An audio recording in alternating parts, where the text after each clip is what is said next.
Need for Speed je klasika. Pre niekoho to môže byť napríklad Test Drive alebo Driver, no pravda je taká, že séria Need for Speed žije dodnes a má už koľko? 24 dielov?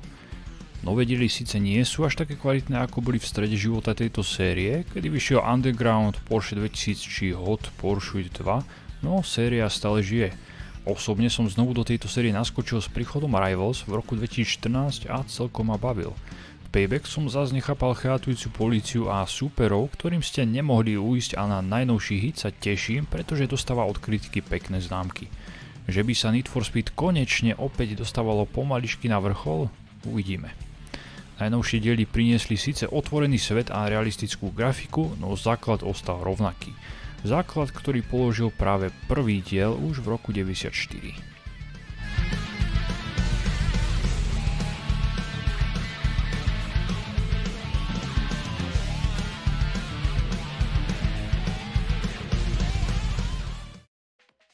Need for Speed znamenalo v deň vydania malú revolúciu na poli grafiky, ako napríklad Far Cry či Crysis.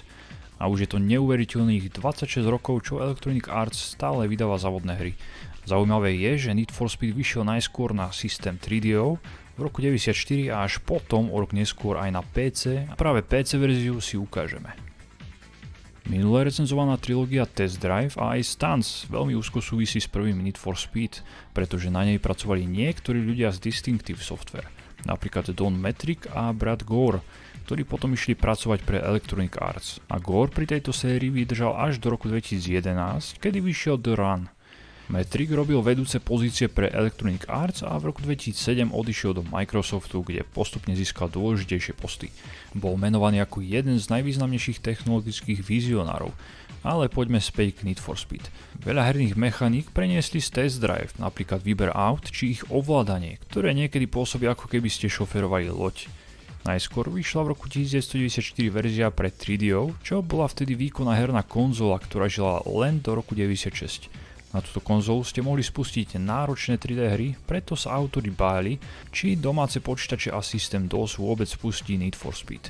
V 3DO verzii ste bojovali proti X-menovi, ktorý bol strašne otravný a po každej jazde vám niečo povedal. What the hell are you doing? If you got a death wish, why don't you take care of it without the use of the car? And get a life. Do svojej verzii našťastie zmizol. Inšpiráciu pre názov hry si autori zobrali z filmu Top Gun.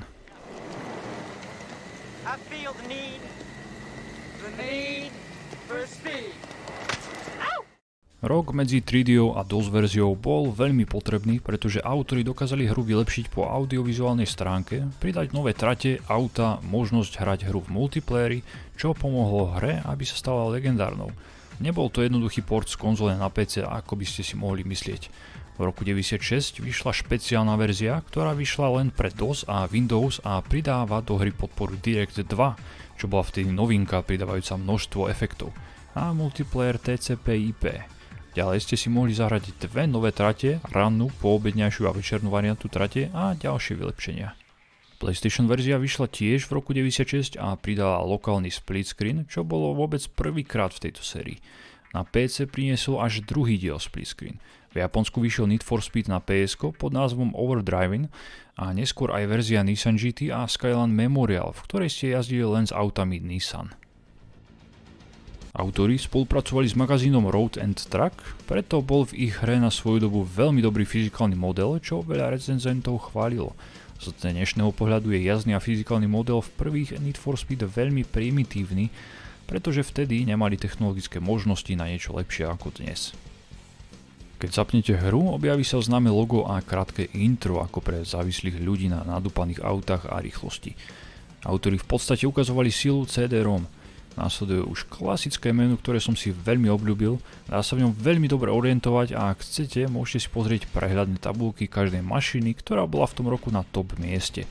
Obrázky aut sú veľmi kvalitné, zamiluje si ich aj úplný odporca všetkých pohybu schopných aut, ktoré idú rýchlejšie než 40 km za hodinu.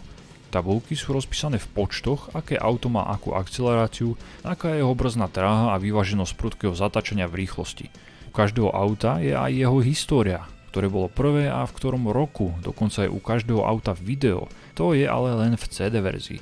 Nechybajú ani technické parametre, ktoré si užijú predovšetkým všetci znalci a fajnšmekri. V dokonalosti chýba už len vlastná úprava vozidla, ako aj jeho ostatných parametrov. Ale to by sme od hry z roku 95 chceli priveľa všakže. Mimochodom, celé menu doprevádza cool metalová hudba, takže sa pri pozeraní štatistík nebudete nudiť. Aut je na výber z 8 kúskov. Najsilnejšie a najrýchlejšie je Lamborghini Diablo, následuje Ferrari 512 TR, ďalej Dodge Viper, Chevrolet Corvette, Porsche 911 Carrera, slabšia Toyota Supra Turbo, Acura NSX a posledná Mazda RX-7. Proti sebe si môžete vybrať koho chcete, takže si môžete dať najslabšie auto a vašim počítačovým protivníkom dať pre zmenu Lamborghini. No kto by to robil? Dá sa vybrať aj náhodný výber, kedy je na trati z každého auta po jednom kuse.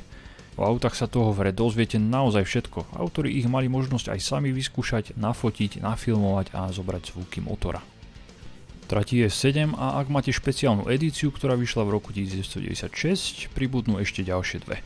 Trate celkovo sú krajinovo veľmi rôznorodé. Z teplých morských krajov precestujete cez Alpy a zasnežené alebo zalesnené kopce až do mestskej oblasti.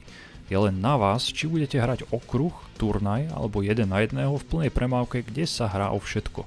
Stačí jedno ťuknutie do okolo idúceho auta a môžete si dať reštart. Alebo sa sám vyštvať v hre o čas a zlepšovať si štatistiky, podobne ako baltimorská polícia s kriminalitou. Ak úspešne dokončíte turnaj, za odmenu dostanete nové trate alebo auta. Grafika je na dobu vzniku naozaj dobrá. Čo patrí k najlepším veciam na tejto hre sú interiéry jednotlivých vozidiel. Každé je iné a celkom funkčné. Toto ma u tejto hre najviac tešilo, že vidíte na volant. Nie ako u ostatných hier, kedy za prvý pohľad vývojári považujú neviditeľnú prednú dosku auta, o volantu ani nehovorím. No zase u novších Need for Speed táto feature zmizla. Trate sú výrazne rozmanité. Raz idete cez tunel, potom sa zase dostanete do lesa, neskôr okolo vás budú kopce a traktory. No problémom je veľký počet kôl, ktoré máte prejsť. 2 alebo 3 to by nebol problém, ale 7 či 8 to si zo mňa robíte srandu. Jednotlivé trate sa delia ešte na uzavreté, čiže okruhy, počet kôl, alebo otvorené šprinty z bodu A do bodu B. V móde 1 na 1 sa stretnete so zapnutou premávkou a bude vás prenasledovať aj polícia, ktorá vám môže dať pokutu. V móde turnaj si vzhľadom na trať vyberáte jazdnú triedu. Ide sa cez niekoľko segmentov po takmer rovnej trati bez premávky. Máte niekoľko pokusov a prvý vyhráva a zhrabne odmenu. Prvý Need for Speed je dnes už ťažká klasika, ktorá pre hráčsky svet znamenala veľký posun vpred na poli závodných hier. Bola tu kompletná 3D grafika a arkadové závody približujúce sa takmer k simulácii, ktoré vznikajú dodnes. Prvé Need for Speed odporúčam len z nostalgického dôvodu, inak si zahrajte radšej novšie závody, napríklad Forza Horizon 4, ktorá sa dá hrať aj na PC, alebo najnovšie Need for Speed Heat, ktoré má celkom dobré ohlasy.